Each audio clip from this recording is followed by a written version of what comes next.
Nash Caldwell had always believed he understood Juniper better than anyone. After 5 years of marriage filled with joy, challenges, and shared dreams, he was confident in their bond. He could still recall the moment he proposed, the way her eyes lit up as she said yes. They had built a life together, certain of their future. But that night, as they sat at the kitchen table, the television murmuring in the background, Juniper spoke words that shattered his sense of certainty with the same ease one might use to discuss the weather or a new restaurant. She casually mentioned she had plans to go out with a coworker on Friday. Nash blinked, waiting for her to add something that would make the statement less jarring. But she simply reached for another piece of bread, calmly spreading butter across its surface as if nothing was out of the ordinary.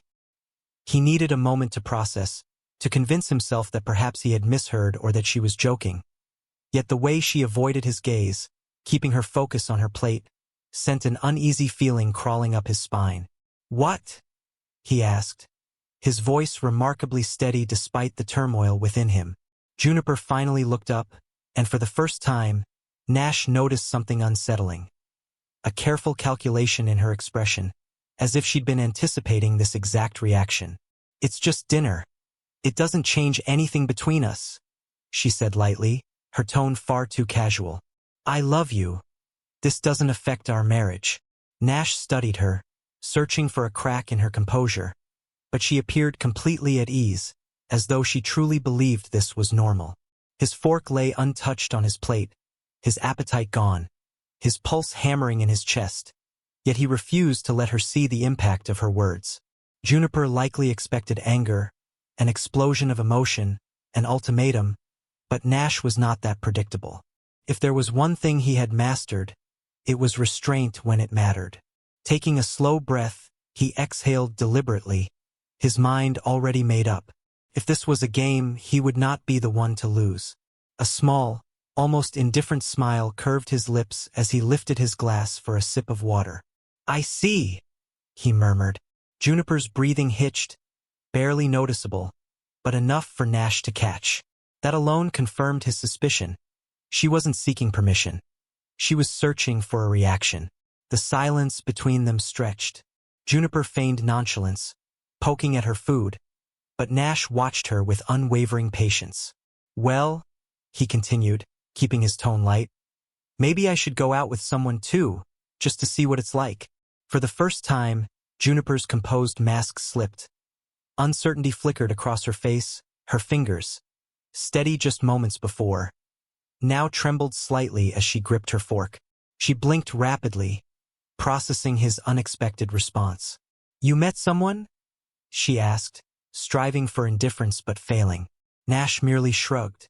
"There's a woman at the gym I talk to a lot. Might be interesting to go out with her sometime." Color drained from Juniper's face. The shift in power was almost tangible, and Nash hadn't even begun playing in earnest. A thick silence fell between them.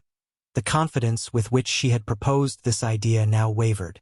Her fork hovered motionlessly above her plate. The certainty she had displayed mere minutes ago was gone, replaced by something else, hesitation. Nash leaned back in his chair, the picture of ease. Inside he felt a cool satisfaction watching Juniper experience the same doubt she had so casually handed him. "Oh," she muttered, trying to regain control. "I see." She looked away, nudging her food absently.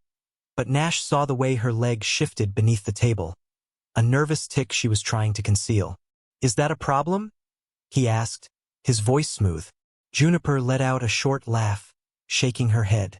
"Of course not. I just wasn't expecting that from you." He raised an eyebrow.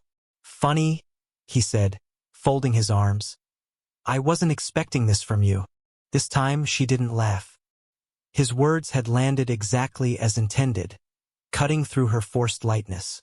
She tried to recover, lifting her chin and speaking with affected ease. "So who is this woman at the gym?" Nash smiled inwardly. He had anticipated that question.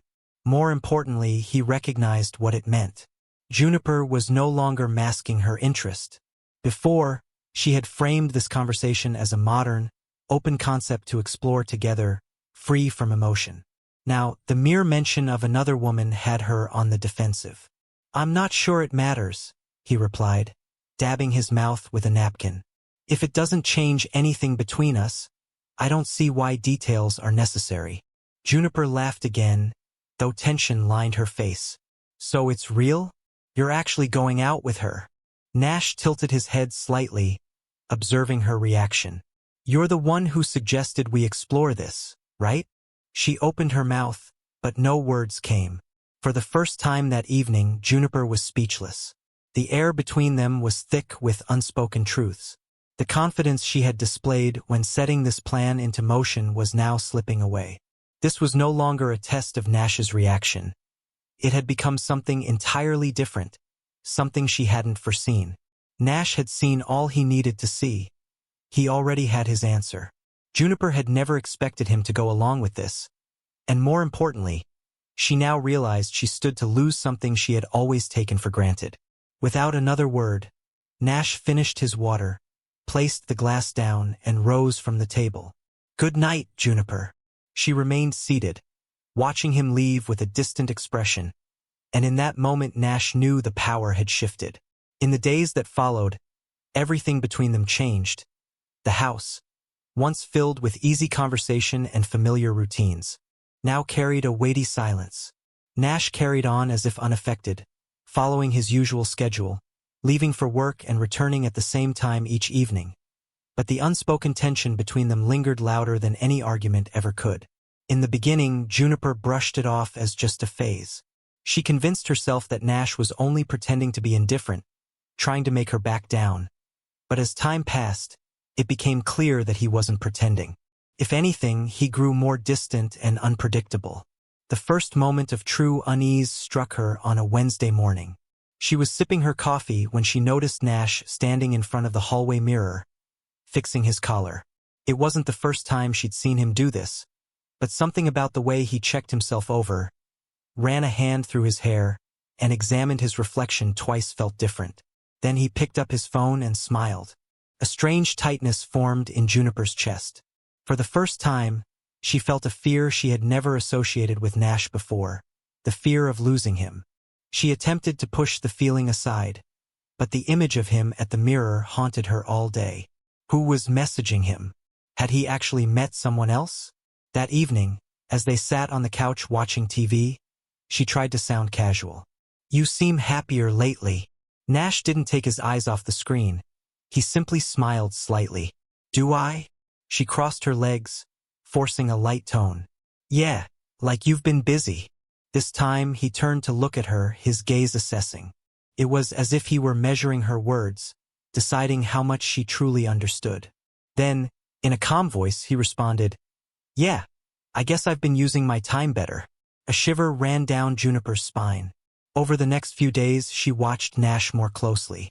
His phone lit up with more messages. His morning runs started earlier.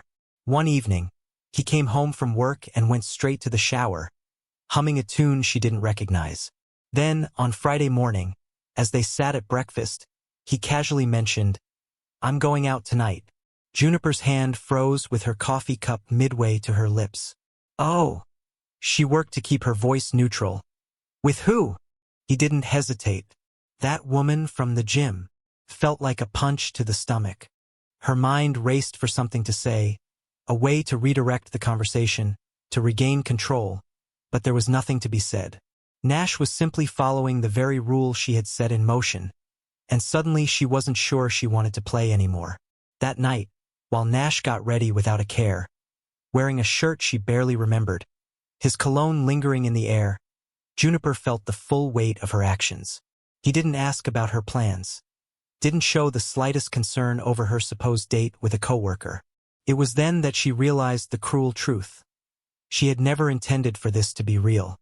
She had wanted to test him, to make him question himself, but now she was the one filled with uncertainty. She couldn't bring herself to leave the house. Messages from her coworker went unanswered. Instead, she paced the living room, staring at her phone, waiting for Nash to message her, waiting for him to come home early, waiting for this to all be a joke he'd decide to abandon at the last moment. But Nash didn't message. He didn't return early. When he finally walked through the door after 3 o'clock in the morning, he was utterly calm, as if nothing had happened. Juniper sat frozen on the couch, eyes locked onto him.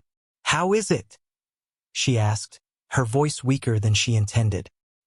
He removed his jacket, draped it over a chair, and met her gaze with unsettling neutrality. "It was good." Those 3 words were like a dagger to her heart. Desperation clawed at her, but she didn't know what to say. She wanted details, wanted him to say it meant nothing, that it had been a mistake, but Nash wasn't apologizing, nor was he hiding anything, and perhaps that was the most terrifying part. Without another word, he walked to their bedroom, leaving her sitting there, her heart pounding in the unbearable silence. The next morning, Juniper awoke with a heaviness in her chest she had never felt before. Genuine fear. Fear that Nash had changed. Fear that she had started something she could never undo.